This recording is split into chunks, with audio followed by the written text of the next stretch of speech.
Voilà, chers internautes, soyez les bienvenus dans votre émission Short News avec Eki Bumba, votre orgueilleux serviteur. Vraiment, salutations à Bino surtout Bozui Libaku à Kolanda Biso.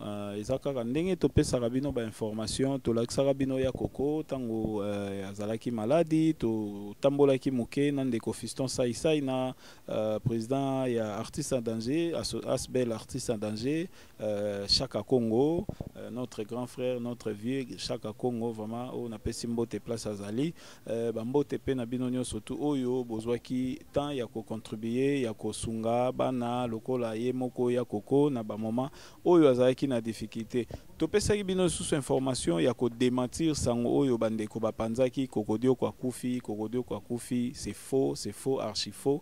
Les lots Yako Ebisabino ke Yakoko, Oyo Azalaki na hôpital, il est maintenant à la maison, donc ici à Bimaki na hôpital, Azanandaku, Azanatan, ya convalescence.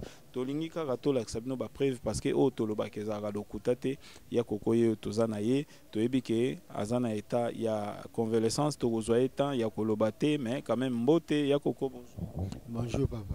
Boni. Bien. C'est quoi ça va? Ça va.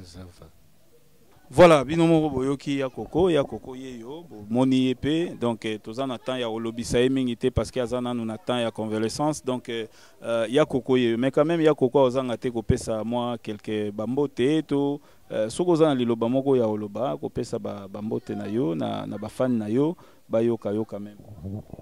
Merci tout d'abord. Merci mingi. Bon. Émission Oyayo, il est garant chaîne. Voilà, bisoto le kana ESP Media. ESP Media. Bon, on appelle si ba fan nangai, ba fanatique nangai. Mbote mingi puisque même gape na yo kwa kisango yango, ba tu baza ko lobela ngai. Oh, vieux, ba petit, et pas ba vieux, et pas vieux, to quoi qui sango que kufi d'abord.